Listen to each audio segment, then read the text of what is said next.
eu não sei que nuvem que é essa, né? É que eu acho que vai para a conta mesmo do Zoom, em vez de ir para o seu Tá, computador. entendi. Mas, enfim, acho que agora já está gravando. Então, enfim, agradecer mais uma vez, Mônica, pela sua presença aqui.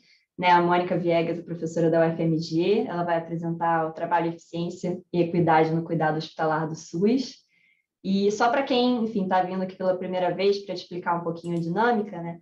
Normalmente a apresentação dura entre 1 hora e 1 hora e meia, as perguntas são feitas ao longo, só que a gente meio que deixou todo mundo mutado, então todo mundo que quiser fazer uma pergunta, fica à vontade para levantar a mão, que eu tiro do mudo, e aí você pode falar normalmente, ou se preferirem também, podem escrever no chat, que aí eu vou estar acompanhando as perguntas do chat também, e aí eu interrompo a Mônica, né, no momento que for melhor para fazer as perguntas do chat também. Mas, enfim, fiquem à vontade para levantar a mão, que aí, enfim, às vezes pessoalmente é muito melhor de fazer a dinâmica e a gente seguir. Mas essa costuma ser a dinâmica do seminário. E é isso. Obrigada, Mônica, e fique à vontade aí para fazer a sua apresentação. Eu que agradeço, a Letícia, é um prazer enorme estar aqui, fazer parte, né, dessa comunidade aí da SBE, enfim, poder falar aqui da pesquisa. Espero contribuir aí com possíveis agendas de pessoas que estejam trabalhando aí na área, enfim. E eu acho que vamos fazer um bate-papo, que eu acho que é bem produtivo, assim, uma das coisas boas da pandemia foi essa história da gente ter a possibilidade do virtual para esses seminários, eu acho que funciona super bem, assim, porque traz gente de vários locais, etc., e a gente consegue realmente participar muito mais de atividades desse tipo. Então, para mim, é uma honra estar aqui. Eu separei, né, quando a Letícia me convidou, eu fiquei pensando o que falar, né, que agenda que eu iria pensar um pouco. Eu faço parte de um grupo de estudos em economia da saúde e criminalidade aqui na UFMG, coordeno esse grupo junto com a Noronha, e aí quem quiser depois visitar a agenda do grupo, a gente tem uma agenda grande de projetos que estão sendo tocados.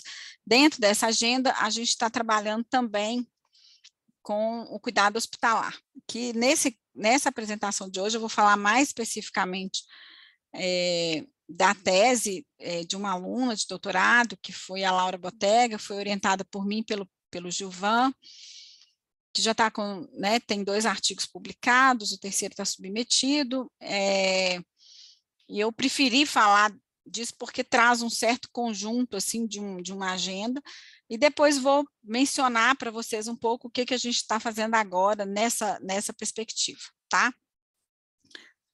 Bom, então, a ideia é falar do cuidado hospitalar. Então, não sei se o público aqui é um público que conhece um pouco o SUS, né?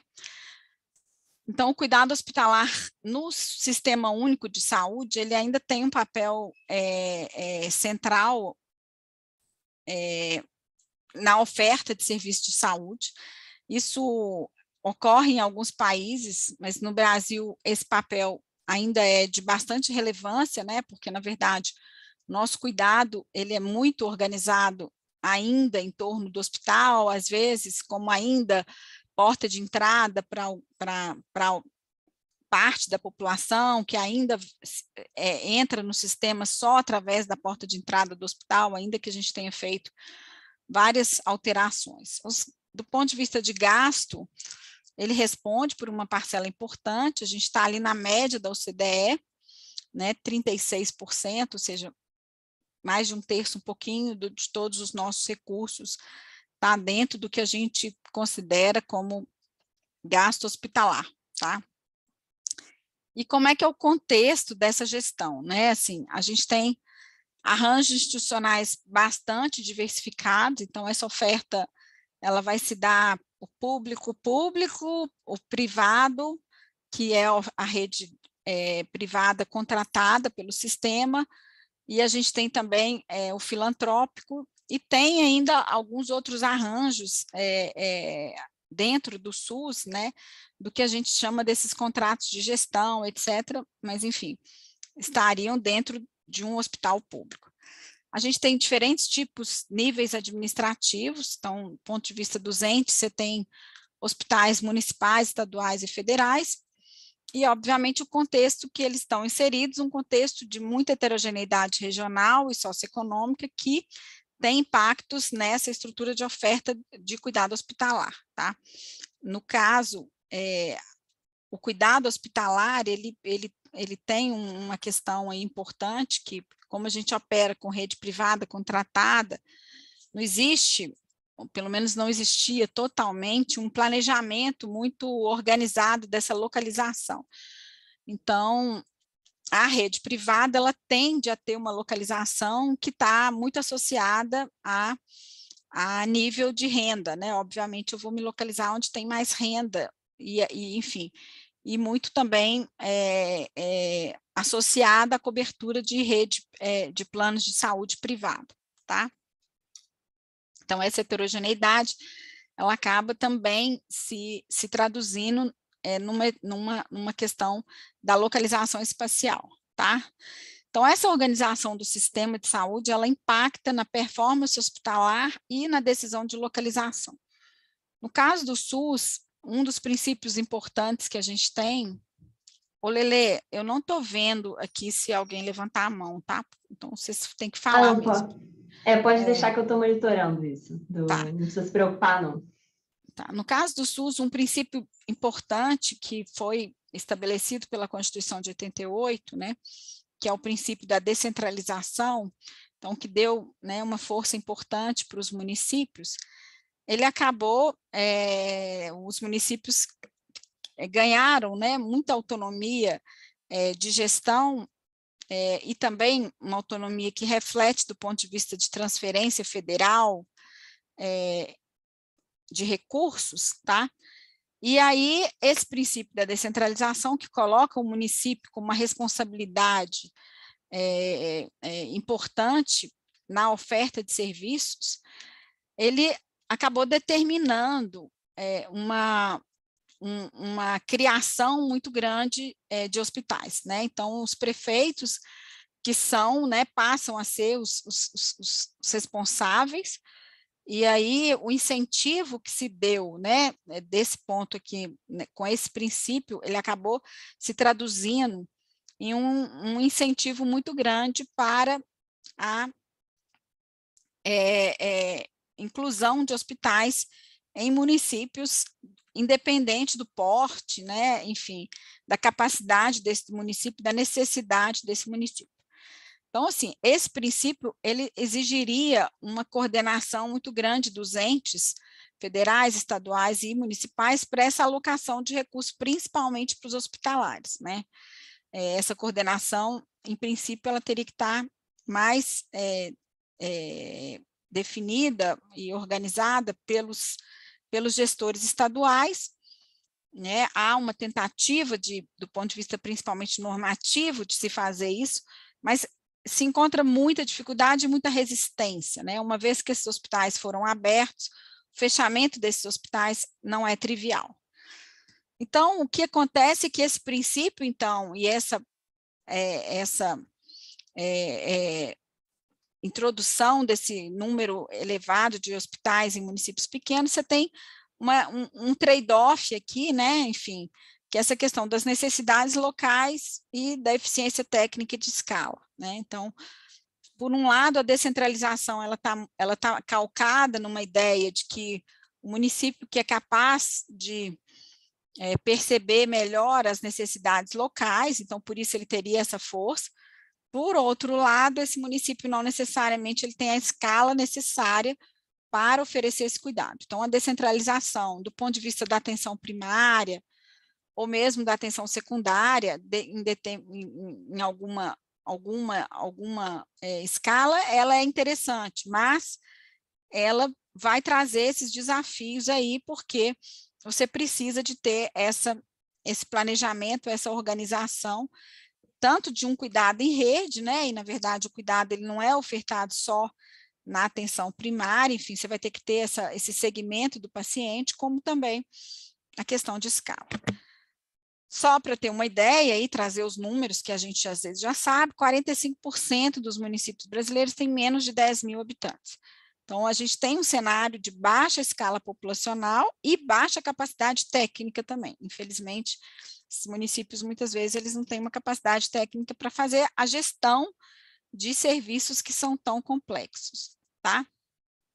Mônica, uma dúvida.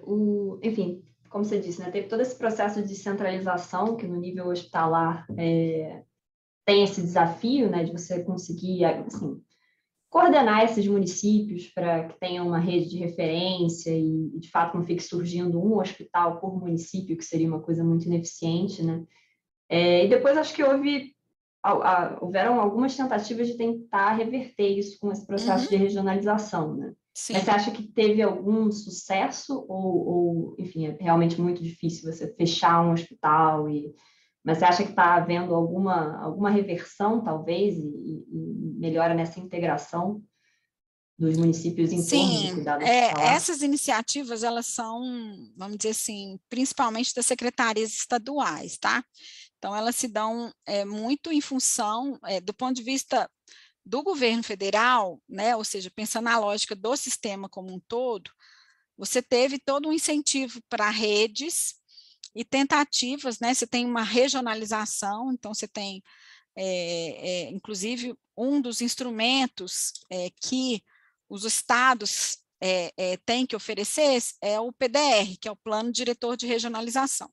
Então, você tem toda uma organização do espaço em função de uma regionalização da saúde, que é específica da saúde, que corre em paralelo com a regionalização que a gente tem de micro e macro região do IBGE, etc., que é, né, mais geopolítica.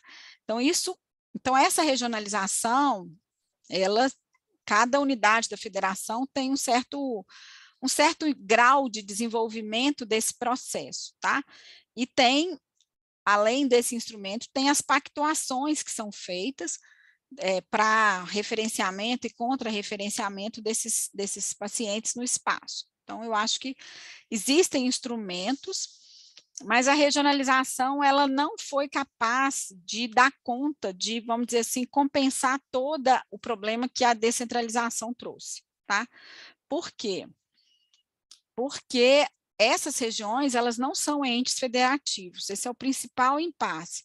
Então, embora você tenha um reconhecimento de uma região, etc., como ela não é um ente federativo, ela não recebe recurso, você continua tendo aquela região ali, e aí se você tem 2 hospitais, que hospital que você vai fechar, etc. Em Minas, por exemplo, houve fechamento de mais de 300 hospitais, tá? Principalmente nesses municípios pequenos, porque há um reconhecimento do gestor, né, que o hospital não tem capacidade resolutiva. A gente vai ver, os dados são assustadores, assim, do ponto de vista de taxa de ocupação, né, quando você está olhando o que está acontecendo. Então, às vezes o prefeito realmente não tem condição de dar conta daquilo ali, né, acaba gerando mais problema para ele, ele acaba fechando sim.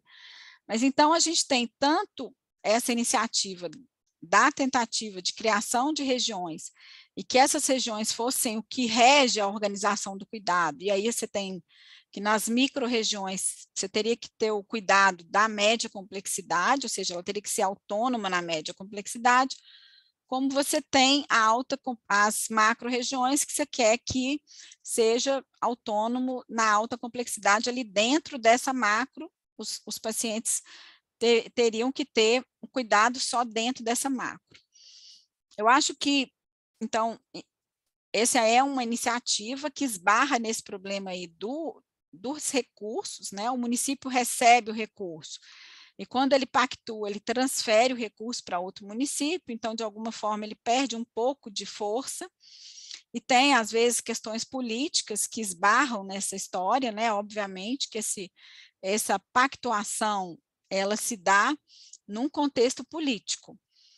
Então, a gente a gente observa, às vezes, que essa pactuação ela é totalmente, vamos dizer assim, inconsistente espacialmente, às vezes apresenta buracos, o paciente está indo para uma localidade mais longe porque eu não quero pactuar com um adversário político, coisas desse tipo.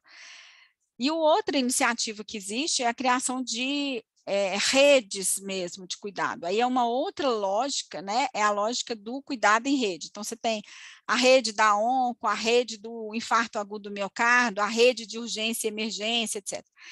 Essa iniciativa está mais incipiente ainda quando você compara as unidades da federação do que a questão da regionalização, né? Regionalização, ela já existe em todas as, né, em todas as unidades da federação, etc. Enfim, nessa tentativa de que você observe se pelo menos aquela microrregião, ela tá autossuficiente para oferecer o cuidado, se os pacientes não estão indo para outra localidade, etc, etc. Mas a dificuldade é uma dificuldade de coordenação mesmo. E a outra iniciativa que existiu, mas essa iniciativa ela é mais frágil, que são os consórcios municipais de saúde, tá? Porque, de novo, são iniciativas que envolvem, né, que esse consórcio seria também, que faria essa gestão, esses consórcios, para aquela localidade específica. Então, você acaba esbarrando também, principalmente em questões de economia política, né? Assim, então, os consórcios eles não prosperaram muito. Em algumas regiões, acho que no Paraná e tal, você tem iniciativas mais bem-sucedidas, mas elas estão muito, vamos dizer assim, associadas a alguns grupos de pessoas, né? Você não consegue pensar, né, nessa iniciativa como disseminada no país inteiro, tá? Então, a gente ainda está com esse problema, a gente ainda tem embora você tenha tido todas essas tentativas, eu acho que ainda falta ainda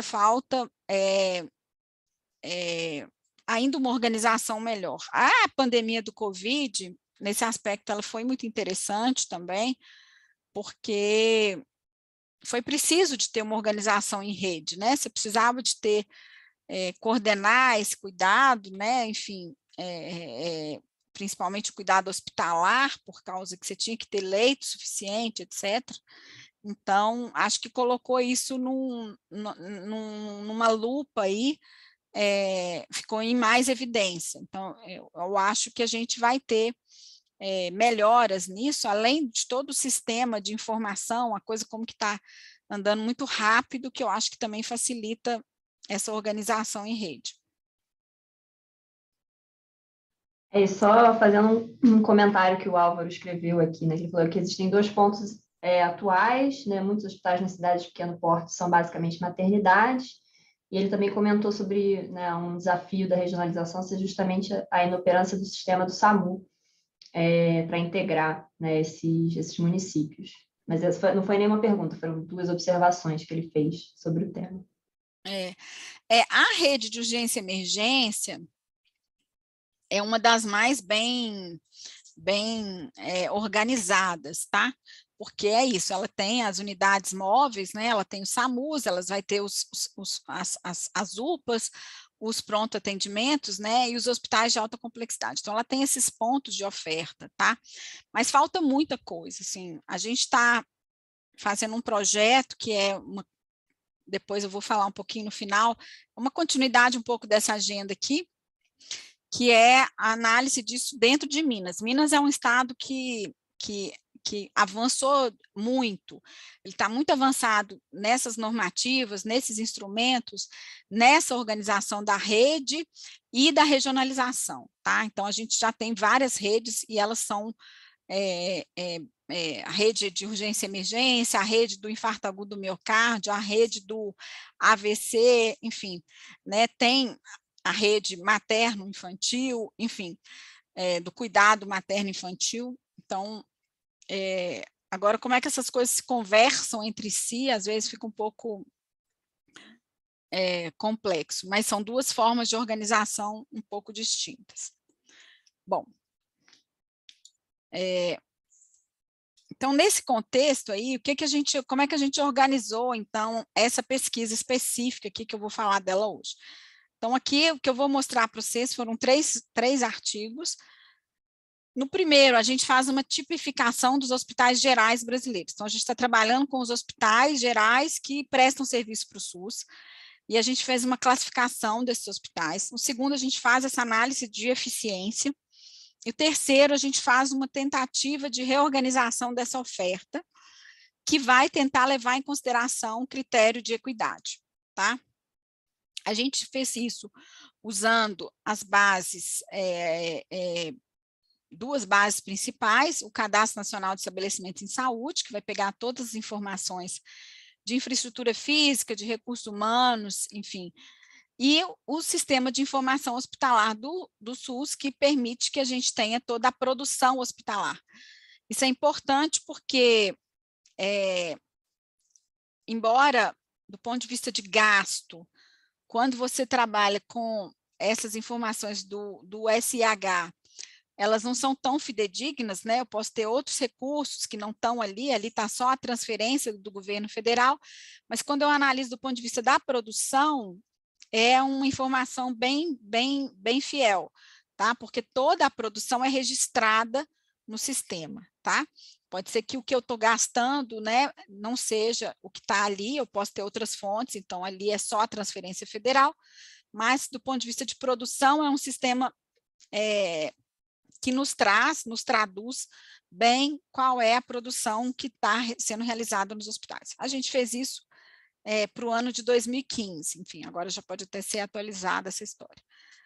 E aí, a gente trabalhou para essa tipificação, a gente trabalhou com indicadores hospitalares, nas principais dimensões aqui, mix público-privado, né, a produção, ou seja, quanto que eu tenho, né, das minhas internações que são só para o SUS, produção, meu volume de produção, case mix, que enfim, como que é o perfil de internações que esse hospital realiza, do ponto de vista de causas e de grupos etários, né, as variáveis de risco que a gente tinha, recursos humanos e equipamentos, desempenho, alguns indicadores de desempenho, qualidade e abrangência geográfica.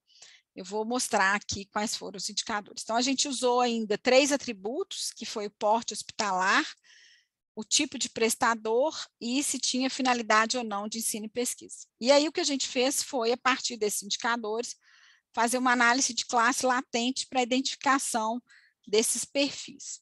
Então, aqui foram os indicadores que a gente usou, tá?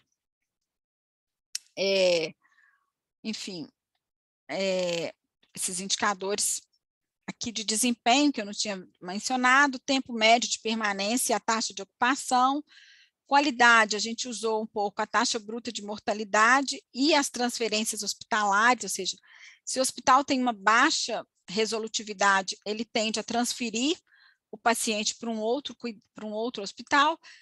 A abrangência geográfica, que nos dá, né, a distância média, qual a distância que o paciente está percorrendo para ir para aquele hospital, e a importância dele, né, através do percentual de não residentes que ele atende, quanto que ele está polarizando no entorno de outros municípios, tá? Então, aqui já um pouquinho dos resultados. Então, a gente chegou em 3 classes, tá? A classe 1, então, é um hospital tipicamente de pequeno porte, ou seja, até 50 hospitais, até 50 leitos, tá? Um percentual pequeno deles é de médio porte, não tem nenhum de grande porte. Predominantemente municipais aqui na Barra e não tem finalidade de ensino e pesquisa.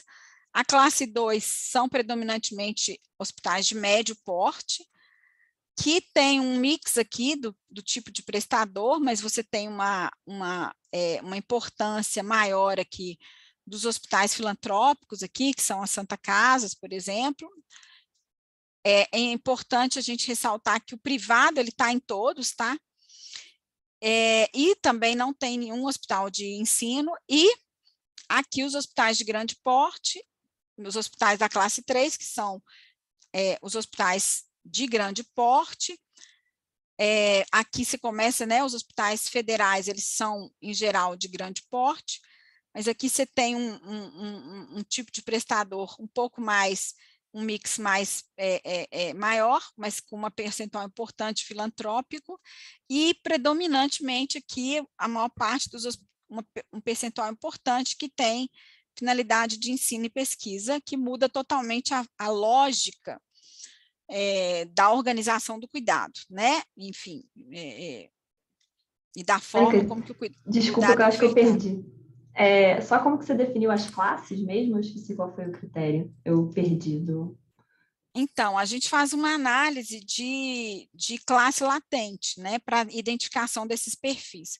Então, é como se fosse Tá. né, a gente roda o modelo de classe latente a partir desses indicadores, e aí você vai vendo um pouco do grau de pertencimento desses grupos, e aí aqui a gente está dando um pouco esse perfil, quais são os hospitais que compõem cada uma dessas classes, tá? Entendi, obrigada. E aí aqui a gente tem, né, o tamanho do cluster, então a classe 1 ela vai ter 60% dos hospitais, então só lembrando aqui, a gente está com hospitais gerais, como a gente estava com, basicamente a gente só está olhando a IH, né, a gente não usou a TIS, tá, Letícia? A gente poderia fazer uma análise dessa, é interessante, tentando, eu não sei se dá para fazer, mas se der para fazer, é uma coisa bem interessante, pegar a TIS, juntar a TIS com a IH, e aí ver a produção, pelo menos em termos de produção, tá? A produção de internações pública e privada, que aí você tem as internações totais daquele hospital, porque essa é uma fragilidade da nossa análise, tá? Eu não sei em que medida que a gente consegue fazer isso, como é que está isso preenchido lá na TIS, mas é uma coisa bem legal de tentar fazer, analisar os hospitais considerando as duas produções, né? Então, como a gente só tinha a produção da IH, a gente teve que tirar fora os hospitais que tinham um percentual de leito SUS muito baixo, porque isso significa que eles são mais privados, então a gente estaria subestimando muito a produção deles, tá? Então, aqui, ó, 60% dos hospitais estão na classe 1, né, 23 na classe 2 e 16 na classe 3. A gente está falando aqui de um universo de 3.500 hospitais, tá? Depois que a gente fez essas exclusões. O Brasil tem mais ou menos 6.000 hospitais, desses 6.000, 5.000 e poucos são gerais, e depois, quando você tira esses hospitais que são mais privados, aí você fica com esse universo que a gente ficou aqui, que seriam os hospitais que prestam hospitais gerais. Também a gente não quis trabalhar com hospital especializado, porque ele vai ter uma lógica de cuidado muito específica, né? Por exemplo, se eu tiver um hospital, a internação pode ter uma outra dinâmica, tá? Então, aqui depois eu vou mencionar, a gente fez algumas exclusões também. O hospital psiquiátrico também está excluído daqui, tá? Porque a internação, ela é bem diferente. Então, a classe 1 aqui, né, eles realizam só média complexidade, eles não têm nenhum procedimento de alta complexidade, um percentual muito elevado do que a gente chama de ICSAP, né, que são aquelas internações sensíveis por atenção ambulatorial, ou seja, são internações que poderiam ter sido evitadas se eu tivesse uma atenção primária resolutiva, né? Aí, enfim, esse indicador aqui, ele tem uma dupla conotação, porque, por um lado, né, um hospital que atende uma internação sensível à atenção primária, isso pode acontecer porque porque a atenção primária dele é tão ruim que as pessoas procuram o hospital, mas ele pode atender também porque esse hospital, a pessoa bate lá e ele vai e interna, né? Claramente esse paciente não precisaria de ser internado, ele poderia ser, inclusive, ser tratado do ponto de vista ambulatorial, tá? Então se percebe um percentual elevado, mesmo nos de grande porte, no Brasil você tem 10%, Uma taxa de ocupação baixíssima, né, 21% aqui, enfim. E aqui você vê a polarização de atendimento de não residentes, como é que isso aqui cresce, né, claramente cresce com o porte, enfim. E o número de leitos aqui, isso aqui é uma média, né, então esse hospital tem uma média de 35 leitos, é muito baixo também. Bom, então o que a gente tirou aqui são diferentes perfis vocacionais dos hospitais no Brasil. Olhando os dois extremos, a gente teria hospitais de pequeno porte, que são predominantemente hospitais públicos municipais, que têm uma taxa de ocupação baixa, que têm um papel importante no atendimento da população local, mas ainda atendendo, né, também uma alta taxa de CSAP. Por outro lado, você tem, né, no outro extremo, hospitais de grande porte, que vão ser mais filantrópicos públicos estaduais, que são hospitais que têm uma polarização geográfica, uma produção mais elevada e de alta complexidade, tá? Bom, aí o que a gente partiu para trabalhar foi nessa análise de como que esses hospitais se comportam do ponto de vista da eficiência. Aí a gente, para analisar a eficiência aqui, a gente usou a análise envoltória, né, o DEA aqui, que é uma técnica, né, uma metodologia adequada quando você vai trabalhar com unidades de produção, né, e você quer tentar, nesse caso aqui, estimar uma fronteira de eficiência e tentar analisar o desempenho das unidades comparativamente, né? Isso é importante porque o DEA ele não tem nenhuma conotação de uma técnica que nos permite ter uma estimativa absoluta da eficiência. Ele é sempre uma estimativa relativa, tá? Então, eu vou estar construindo uma análise envoltória de dados por um método, né, aqui, que a gente usa um sistema de equações, como se eu tivesse baseado, né, na história, nos insumos que as outras estão utilizando, eu determino um sistema de equações e faço uma programação linear aqui para construir essa fronteira. E aí o que a gente analisa é a distância que essas unidades estão em relação a essa fronteira, tá? Aí eu não sei qual que é o grau de familiaridade aí com DEA, qualquer pergunta que vocês quiserem, pode colocar, tá?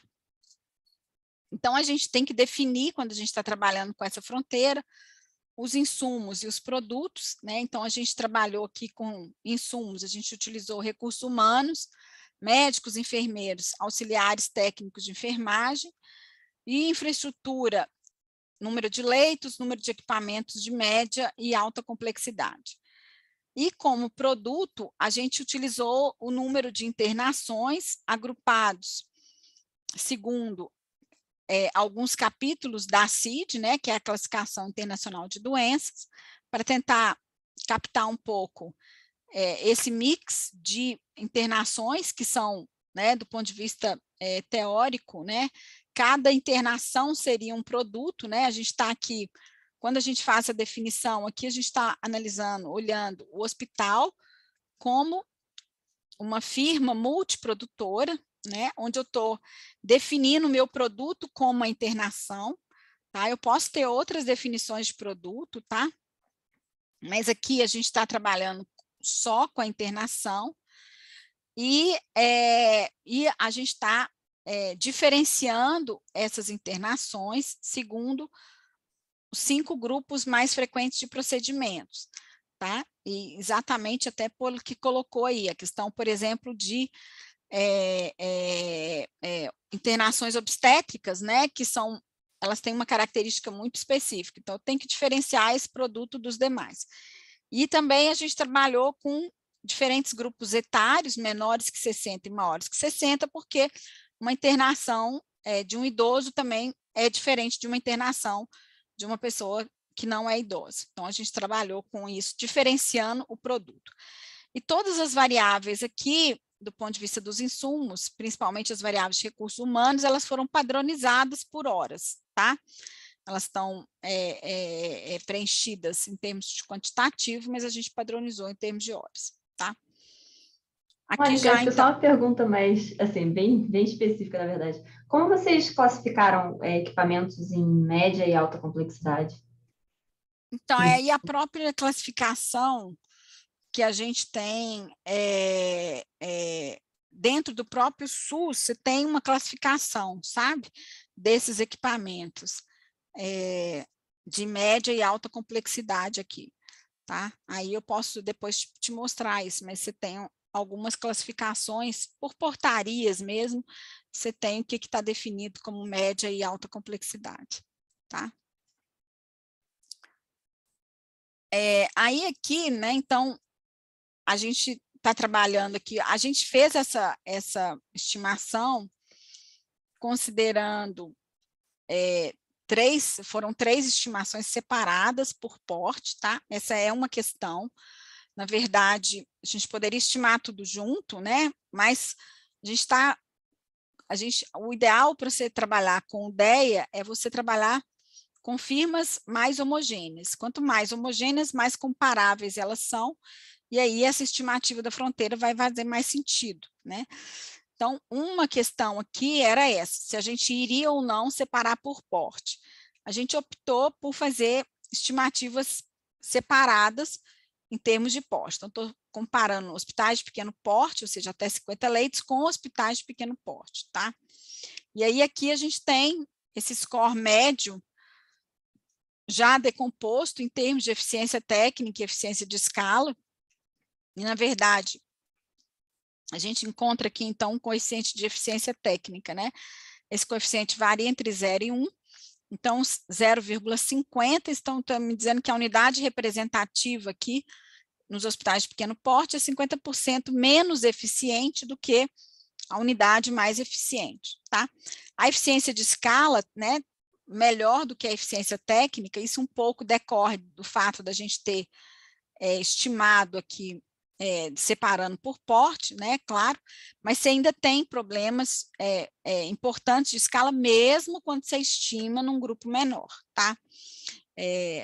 Enfim, e essa eficiência técnica, ela é mais grave aqui, né, o problema de eficiência, quando eu considero porte, né, essas unidades têm um nível de eficiência bem mais baixo, mas eu tenho ineficiência também nos hospitais de grande porte, tá? Enfim. Aqui a densidade desses scores de eficiência, então, considerando os portes, né, por tamanho do hospital, e aí você vê que a função de densidade dos hospitais pequenos, né, está bem mais à esquerda aqui, mas ele tem alguma cauda aqui na eficiência, né? Os hospitais de pequeno porte, né, mas que tem aqui os hospitais aqui de grande porte já bem mais à direita, tá? Aqui, do ponto de vista do tipo de prestador, então os hospitais públicos também com uma densidade bem mais à esquerda aqui, mas os hospitais privados aqui mais à direita, né, você percebe, os filantrópicos aqui no meio, mas aqui eles têm uma moda aqui no 1, né, enfim, mas existem, você tem aqui alguma cauda de hospital privado abaixo de 1 também. A escala de eficiência, como eu coloquei para vocês, a gente tem, né, enfim, de novo aqui os hospitais de grande porte como os mais eficientes, enfim, mas existe uma cauda longa aqui, uma cauda maior aqui dos hospitais de pequeno porte, e aqui também uma cauda maior aqui dos hospitais públicos. Nessa figura aqui, Tem o que a uma, gente... tem uma pergunta do Lucas e do Alexandre. Alexandre, boa tarde, parabéns pela iniciativa. Vocês não contemplaram resultados indesejáveis, mas que são importantes, como óbitos, infecções hospitalares e reinternações? A gente considerou óbito, né, aqui obrigada pela pergunta, aqui aqui nesse indicador aqui, tá a taxa bruta de mortalidade padronizada, tá? A reinternação, quanto que porque a reinternação eu não consigo observar muito, né? Na verdade, assim, é uma boa pergunta, né? Mas para eu observar a reinternação, eu teria que mapear aquele cara, né? Eu teria que ter o dado identificado, mapear aquele cara em todos os hospitais, né? Para ver porque se ele foi reinternado não só no hospital que ele tinha sido internado antes, mas ele pode ter sido reinternado em outros hospitais. Então, a reinternação é bem complexa de você ter. O que você pode ter é internação de longa permanência, mas aí não é uma reinternação necessariamente, né? Eu estou entendendo que o que você está perguntando, Lucas, é o cara que saiu, teve alta, teve uma recaída e voltou, né? É possível de fazer isso, sim, se a gente tivesse o banco identificado, que aí eu ia seguir o cara e ver se esse cara tinha sido reinternado, sim, né? Mas a gente não consegue contemplar isso aqui nesse banco, não, tá? Mas se você consegue o banco da EH identificado, você consegue fazer isso, tá? Tá bom? Mas a taxa de Esse foi o mortalidade... Alexandre. Ah, vai lá, vai lá. Alexandre, Achei que você... a taxa não, essa de porque tem mais uma mortalidade está pergunta também. incorporada aqui. Pode falar, Lili. Não, aí a outra pergunta foi, aí a outra foi do Lucas, né? Muito interessante. Além do DEA, costumam usar análise de fronteira estocástica para apurar a eficiência. Houve algum motivo de optar por um método e não pelo outro?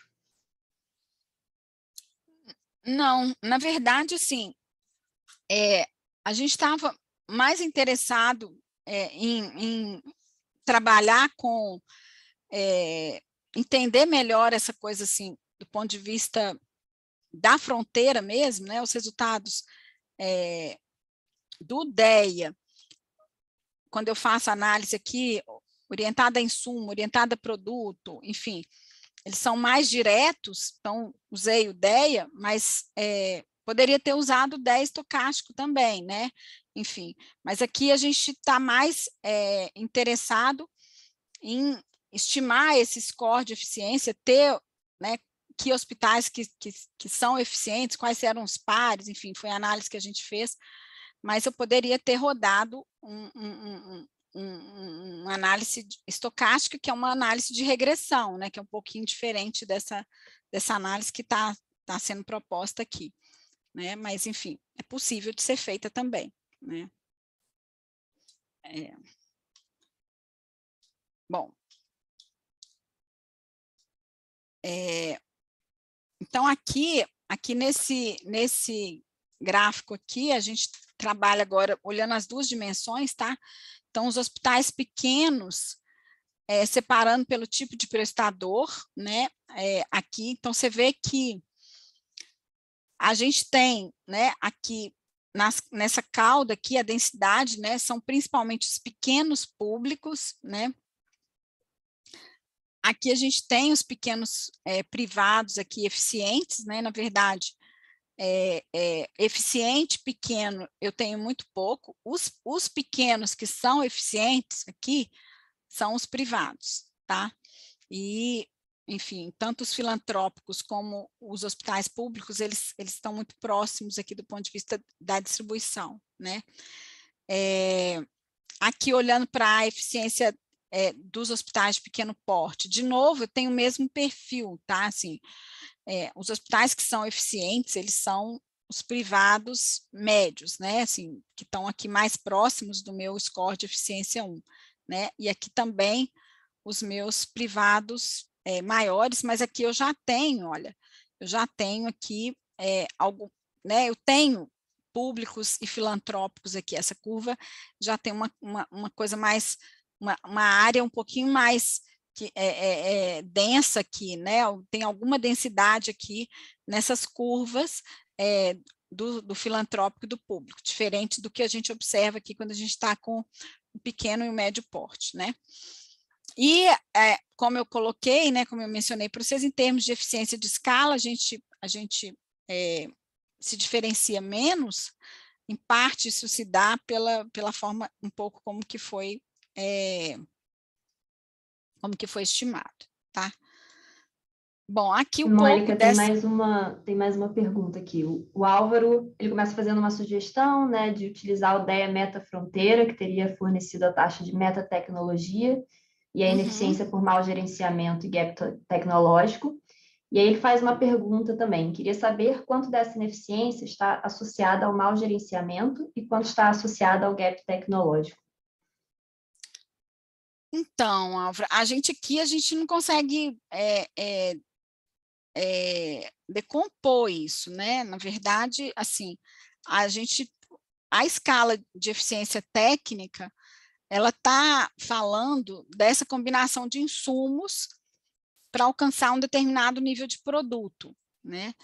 Essa combinação de insumos, ela pode tanto ser uma deficiência tecnológica, né, ou seja, do tipo de cuidado que eu estou oferecendo, pode acontecer isso, né? Eu posso ter um equipamento que tá ali e eu não estou produzindo a quantidade na combinação ótima, né, enfim, desses equipamentos, etc., com os recursos humanos, mas pode ser uma questão de tecnologia, sim, também, né, assim, porque está embutido aí também nesses equipamentos, de alguma forma, o tipo de tecnologia, se eu uso um tomógrafo ou se eu uso um raio-x, né, num determinado hospital, mas a gente não consegue decompor isso, tá? Assim, a única decomposição que você tem é essa questão da escala e da eficiência técnica, enfim, mas acho que para fazer esse tipo de abordagem que você está propondo, né, eu teria que ter um pouco análise, não sei, de protocolo clínico, de cuidado, do que eu acho que é mais eficiente. Isso é extremamente complexo, né, assim, ou até incluir num outro tipo de abordagem algum indicador desse tipo, threshold, não sei, limitando um pouco, dando um pouco esse parâmetro, né, parâmetros de cuidado, protocolos, etc., que aí eu estaria já tentando entender um pouco dessa questão tecnológica, né? Mas aqui, Você me ouve, Mônica? sim.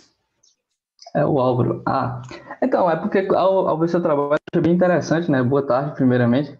Foi uma questão que me surgiu aqui, em relação a essa questão da ineficiência, porque eu vi que quando você muda de escala lá, de retornos variáveis para retorno de escala, aumenta a eficiência. Então, existe uma ineficiência que está associada ao mau gerenciamento e há uma que está associada ao gap tecnológico. Mesmo com a estrutura dos seus dados, se você tivesse utilizado, por exemplo, o DA Meta-Fronteira, você conseguiria fazer essa decomposição.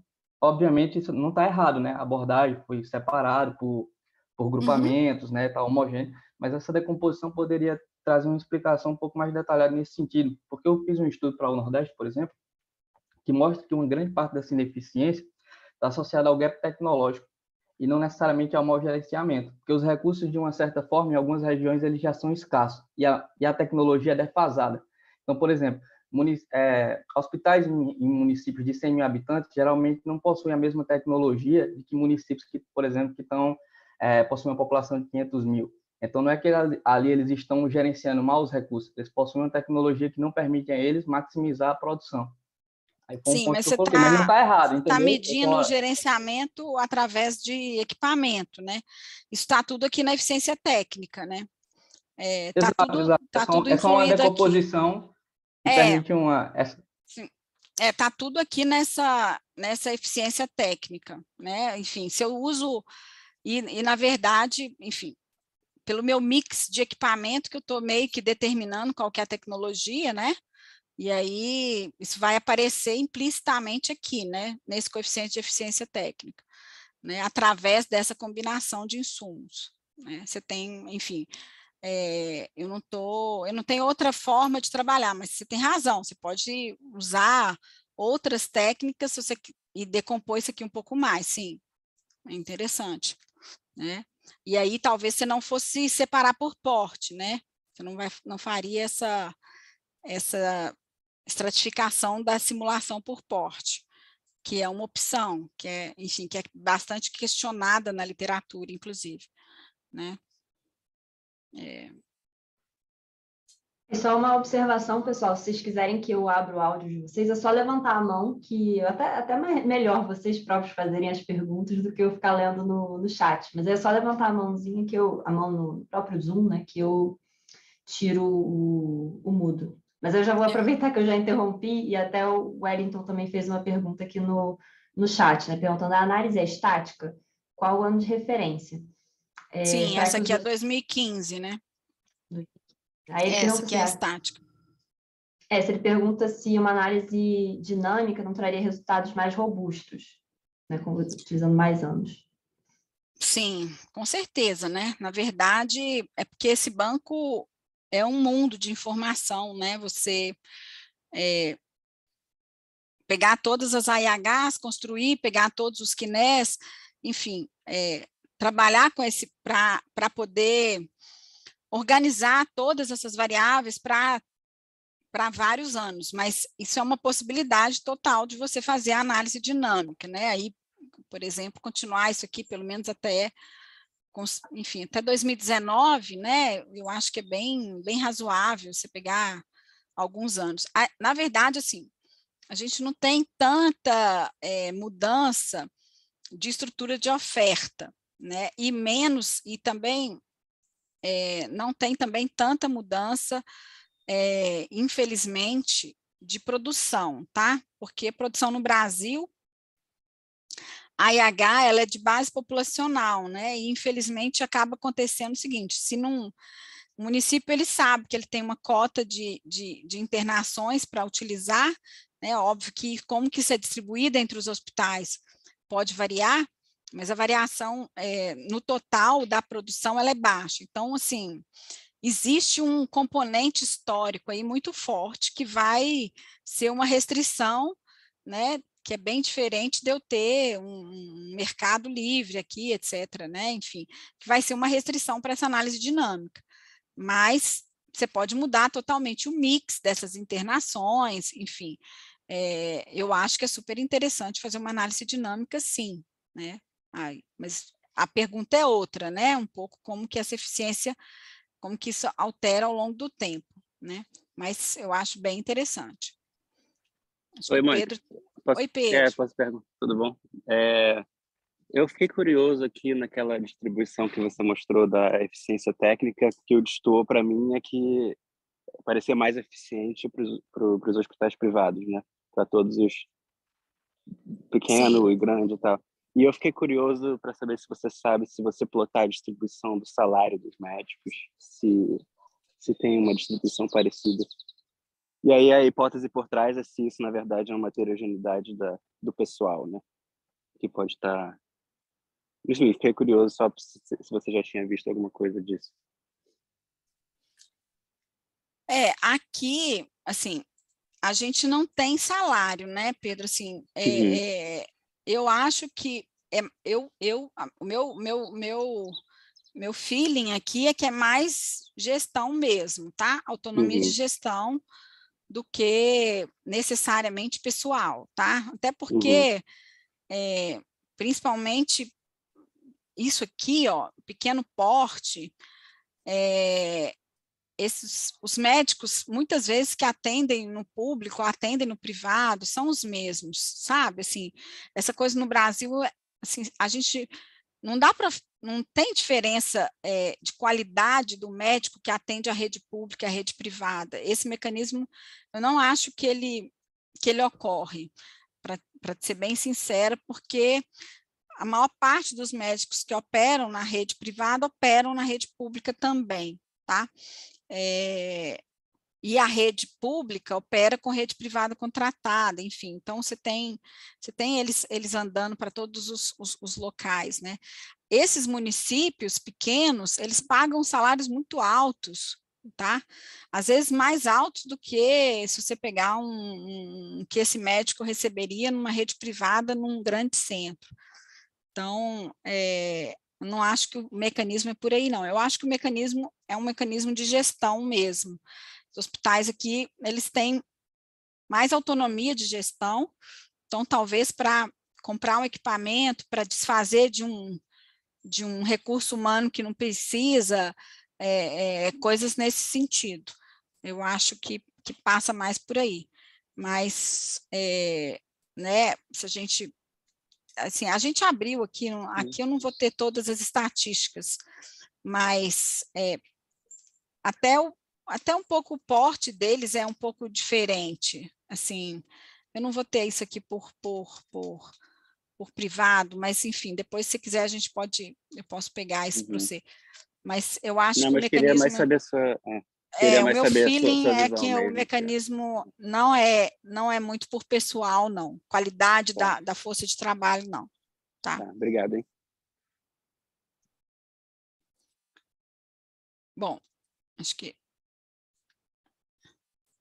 Aí aqui há um pouco dessa coisa espacial, assim, na verdade, as áreas mais escuras seriam as mais eficientes. A gente vê aqui uma ineficiência grande aqui nos hospitais aqui do Nordeste, mas de uma forma geral, assim,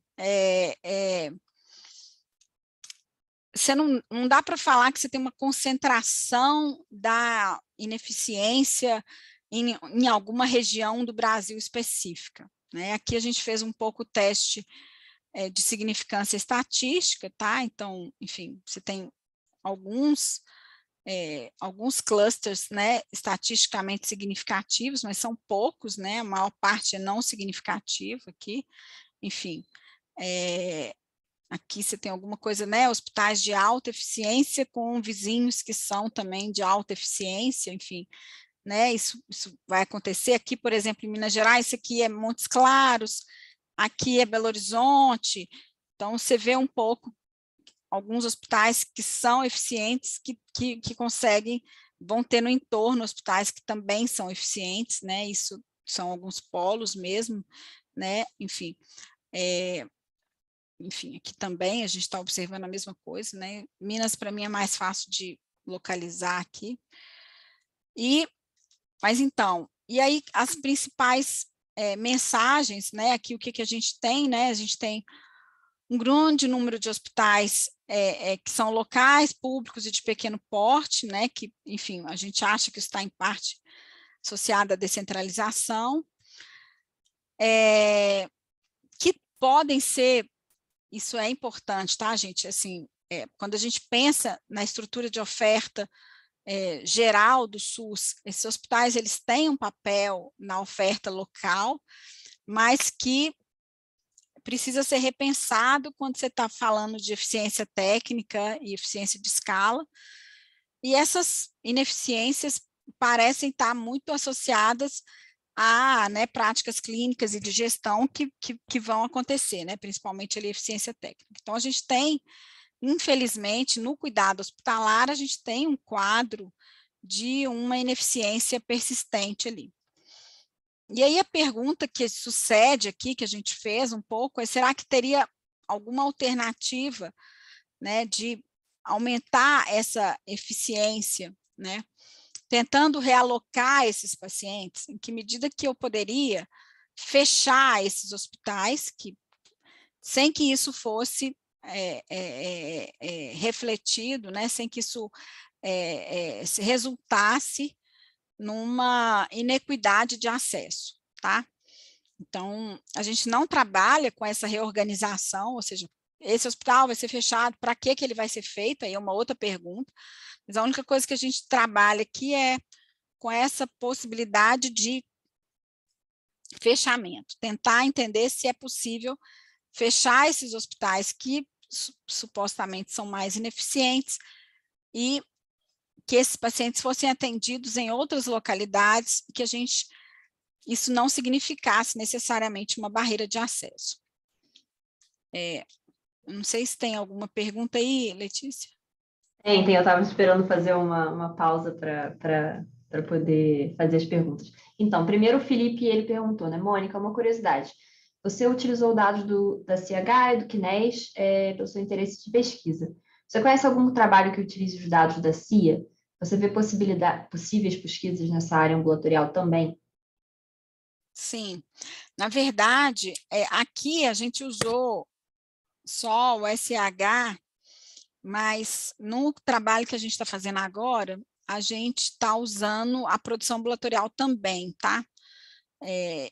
Por quê? Porque tem hospitais que têm uma produção ambulatorial importante.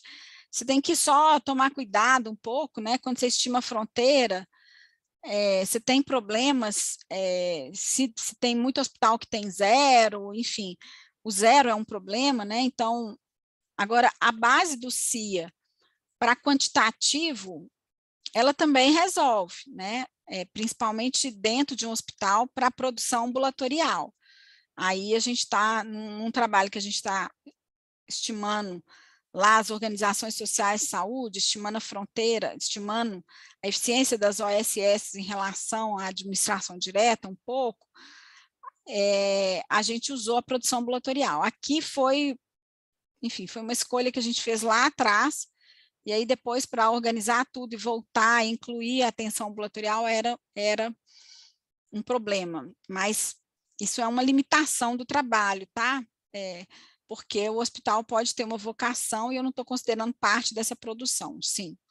Você pode usar o CIA, sim. Agora, aí, respondendo as suas perguntas aí sobre o CIA, é uma base ainda pouco utilizada, tem muito problema, porque a forma ainda de lançamento dessas informações, ela não é totalmente unificada entre os municípios. Tem município que lança procedimento a procedimento, tem município que lança tudo agregado, enfim, requer que você faça um tratamento, que você analise um pouco mais aí no microdado para ver a consistência, tá?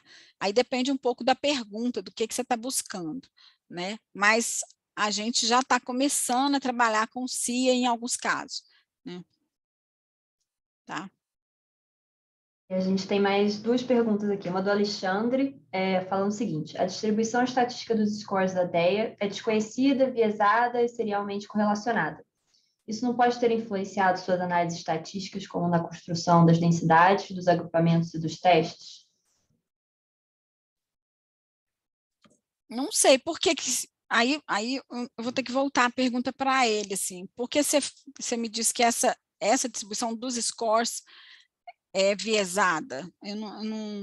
Aí já é ignorância minha mesmo, o que você está querendo dizer. Ah, é do Alexandre Marinho aqui.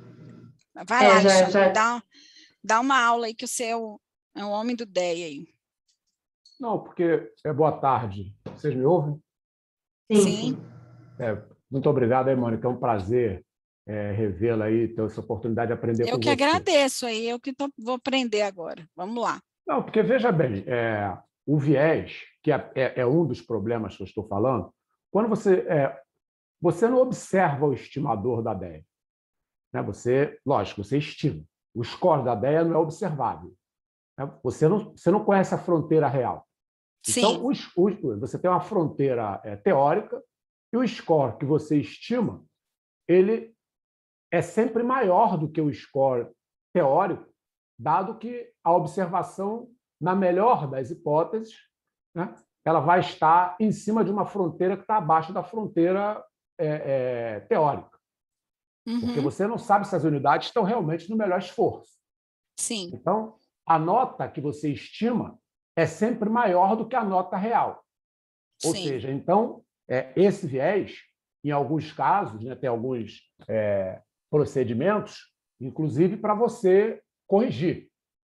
O pessoal usa modelo de Monte Carlo, tipo Bootstrap, etc., para corrigir. Sim. Quer dizer, como os scores também são relativos, eles são serialmente correlacionados. Então, sim. Quer dizer, quando você faz aquelas análises lá das densidades, você não tem garantia de que a posição daquelas curvas, então, por exemplo, saber se a diferença entre as curvas dos pequenos hospitais ou dos públicos e privados é realmente estatisticamente significativa, dependeria do grau de fidedignidade das curvas que você está traçando. Quer dizer, então, você está usando um estimador que é viesado, que é serialmente correlacionado, e está dizendo o seguinte, olha, eu estou dizendo que a curva A está à direita da curva B.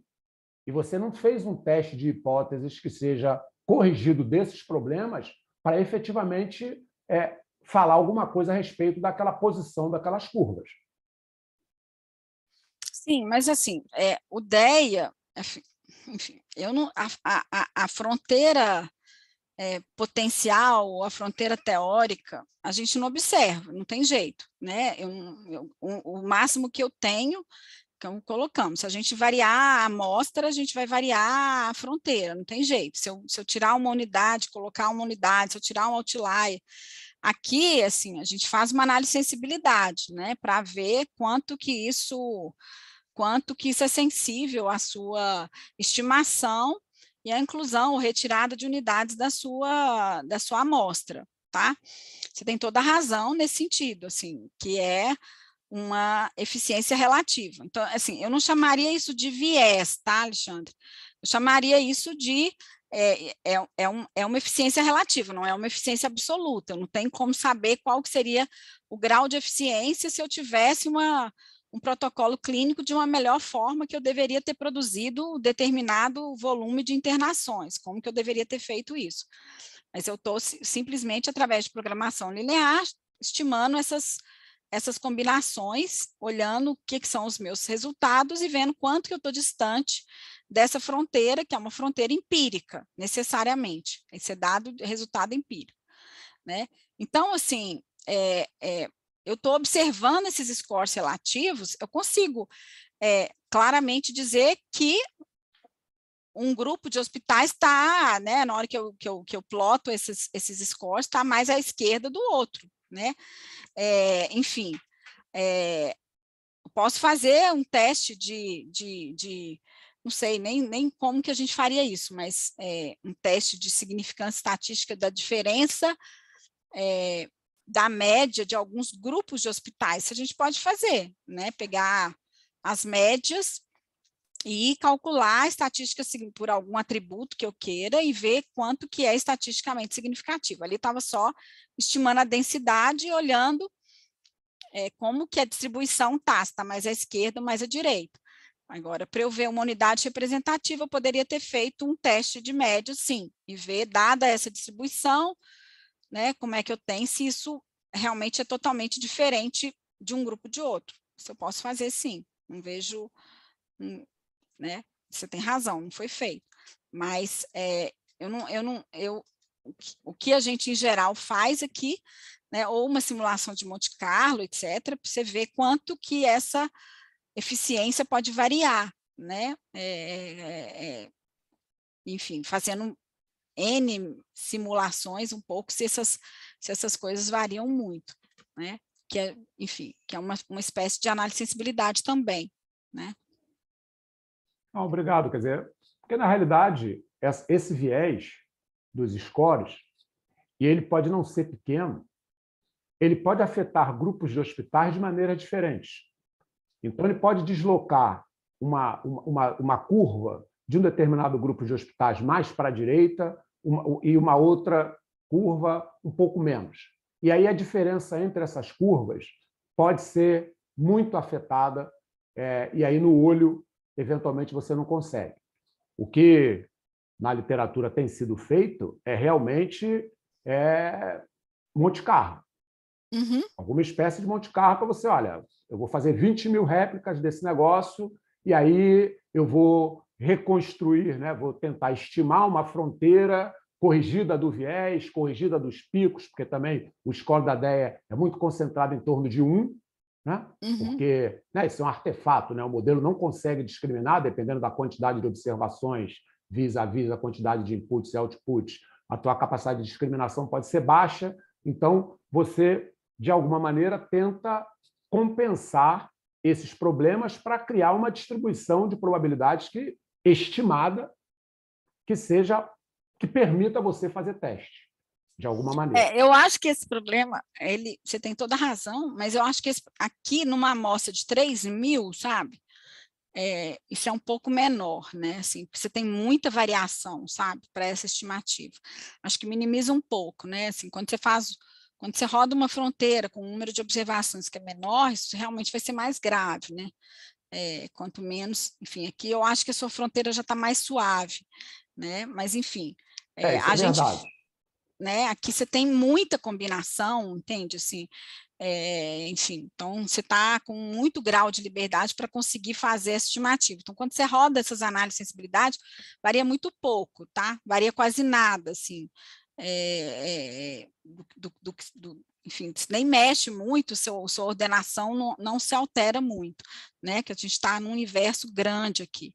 Então, mas você tem razão, quando eu já rodei com unidades menores, com um número menor de unidades, aí você começa a ter mais problema, porque a sua fronteira está estimada, né, pode ter, enfim, ela não está tão suave assim quanto a gente está tentando mimetizar aqui, né? Obrigado. Mas, enfim, mas é uma tentativa, né? Uma forma de analisar, enfim, uma forma simples de entender o problema, enfim, eu acho que ela tem alguns méritos, né? Ela tem alguns problemas, sim, mas eu não descarto esse método, assim, né? Não, eu uso muito, inclusive. Eu gosto não, muito eu de sei, falar. você é o homem do DEA, né? Mas, enfim. Não, eu sou um dos. Bom, e aí o que a gente fez aqui, a gente pegou aqueles hospitais e a gente classificou eles em 3 tipos, agora de uma outra perspectiva, em hospitais que a gente chama de closing hospitals, receiving hospitals e unchanging hospitals. Os closing hospitals seriam aqueles hospitais que teriam um score de eficiência técnica de escala menor que 0,60, tá? E aí a gente tinha 497 hospitais nessa faixa aqui, representando aqui nos de pequeno porte, tá? A gente pegou os de pequeno porte e a gente pegou os de scores de eficiência técnica menor que 0,60, a gente identificou 497 e identificamos os hospitais que a gente chama aqui de recebedores, são aqueles hospitais que têm uma taxa de ocupação menor que 70%, 70% é um número preconizado na literatura como uma taxa de ocupação razoável, porque o hospital também ele não pode estar no teto, né? Ele tem que ter uma margem ali para picos de demanda, etc. E os hospitais que estão acima de 70%, a gente chamou de hospitais que estavam estabelecidos, não deveriam ser alterados na rede, ou seja, nem receber mais, eles já estão com seu papel na rede bem definido. Tá? A gente calculou, então, a capacidade desses hospitais em termos de dias de leito disponível, e aí a gente vai tentar fazer um exercício de otimização aqui, para ver em que medida que é possível minimizar a distância, levando pacientes desses hospitais que a gente chamou de closing hospitals aqui, em que medida que é possível fechar esse hospital e que eu consigo minimizar a distância levando esses pacientes desses hospitais que são os closing hospitals para os receiving hospitals, tá? E considerando, né, essa taxa de ocupação, a capacidade de taxa de leitos que esses hospitais têm. Então, a gente teve que calcular aqui um tempo médio de internação que esses pacientes ficariam para aí calcular dinamicamente qual que seria a nova taxa de ocupação e aí fazer um exercício de otimização considerando todos esses hospitais ao mesmo tempo, para qual hospital que esse paciente seria redirecionado de maneira que fosse com a menor distância possível e respeitando esse limite de taxa de ocupação, tá? Então, esse foi o exercício de otimização que a gente fez esse exercício aqui para essa base de dados, E aí o que a gente teve foi que dos 497 hospitais, 419 seria possível da gente enviar os pacientes, ou seja, existiria um hospital que teria uma distância adicional a ser percorrida aqui, menor que 70 quilômetros, tá? E esse hospital, então, esse paciente poderia ser redirecionado para um outro hospital que teria uma capacidade ociosa para atender a esses pacientes, tá? E esse hospital poderia ser fechado. Uma coisa importante aqui é que esses closing hospitals, eles têm uma taxa de ocupação muito baixa, né? A gente viu ali. Então, o que eu estou mandando de paciente nem é tanto assim. O que a gente precisa mais é de ver se tem hospital perto, mas o threshold, ou o limite lá do problema da taxa de ocupação, ele é menor, tá? Porque a questão é se eu tenho um hospital próximo que eu consigo enviar esse paciente. É claro que aqui a gente fez isso só considerando o critério de taxa de ocupação, eu não olhei, né, porque é mais complicado a gente olhar, enfim, só com esse dado da IH, é muito incipiente a gente olhar se esse hospital teria a mesma capacidade, ou se ele estava atendendo internações desse tipo. Você pode olhar esse tipo de coisa também, pode incluir outras restrições ali. A gente não fez isso, a gente só olhou se eu teria capacidade em termos de dias de internação disponível, e eu queria minimizar a distância para considerar esse critério aí de equidade, que a gente está considerando como, né, a equidade aqui, simplesmente a questão do acesso, tá? De eu garantir acesso. Eu não sei se tem Mônica, acho que faltou eu fazer uma pergunta do Wellington há um tempinho atrás. E só para dizer, acho que você tem mais 10 minutos, que a gente tá, começou um está pouquinho mais terminando. tarde também. Aí o Wellington ele perguntou: historicamente, as internações de doenças de alta complexidade são relativamente melhores remuneradas. Se tiver hospitais especializados nesse tipo de atendimento, pode afetar os resultados? Sim, aqui a gente está só com o hospital geral, né? E como a gente fez a simulação dos scores de eficiência separado para pequeno, médio e grande porte, exatamente porque eu não posso comparar uma internação de alta complexidade com uma internação enfim, de média complexidade, né? Ou mesmo uma EXAP lá, enfim. Então, por isso a gente trabalhou por porte diferenciado. Se você trabalhar com uma coisa só, mesmo você trabalhando com produto, né, quando a gente distingue o produto, você pode incorporar isso como sendo uma estratificação do seu produto, né? Mas, certamente, se o seu hospital é só um hospital que só atende alta complexidade, pode ser que ele vá ser considerado um pouco menos eficiente, porque ele está pegando só, sei lá, pacientes de alto risco, de câncer, enfim. Né? A gente tenta corrigir isso, né? E, na verdade, esse é o grande desafio também, quando você faz comparação de hospitais, é como controlar para o case mix, né? Esse é sempre o calcanhar de Aquiles, assim, como é que eu vou garantir que eu consegui controlar para case mix, para o mix de severidade, para o perfil de internações que esses hospitais estão atendendo. A gente fez isso estratificando pela CID e também porque está separado por porte, mas é uma questão. Se eu tiver um hospital que atende, sei lá, 80%, enfim, a gente tentou olhar esses outliers, mas certamente você tem que ter esse cuidado de tentar analisar esses possíveis unidades tão especializadas assim, tá?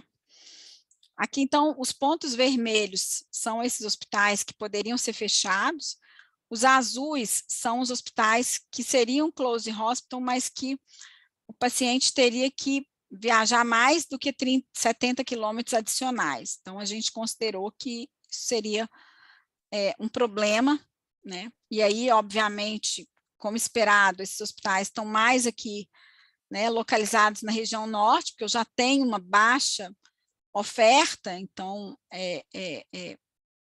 enfim, se eu tirar esses hospitais, eu vou ter um problema. Então, de fato, esses hospitais têm um papel aqui na rede, né, norte, centro-oeste, né, enfim, que eu teria mais dificuldade de restringir, né, de fechar, de implementar um fechamento desses hospitais, se a gente considerasse só esse critério, tá? Aqui são as distâncias que esses pacientes, em geral, teriam que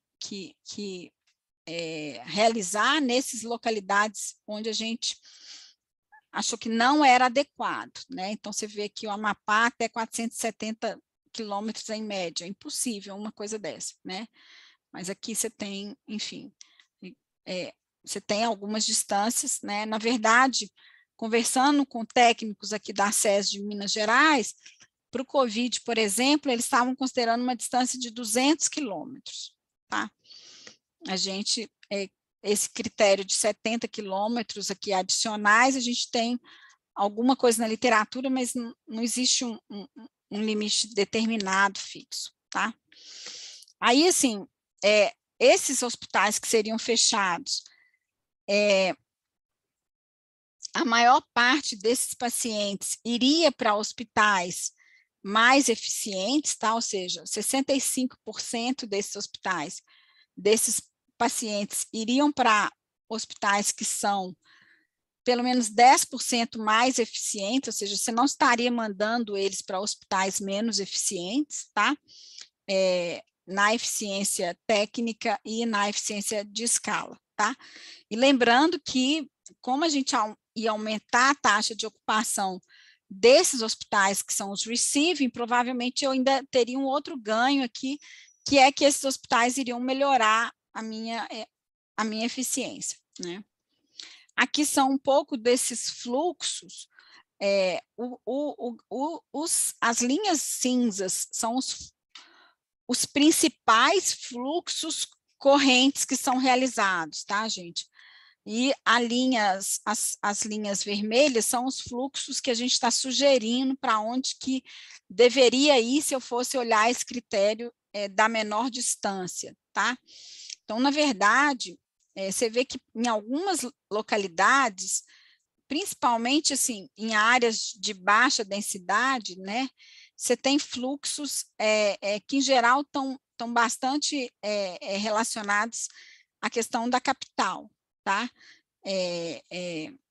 Esse aqui é de média complexidade, e o de alta complexidade, se eu desenhar aqui, aí você tem muito fluxo, inclusive vindo para São Paulo. Esse aqui para média complexidade, que se dá mais no nível local, tá?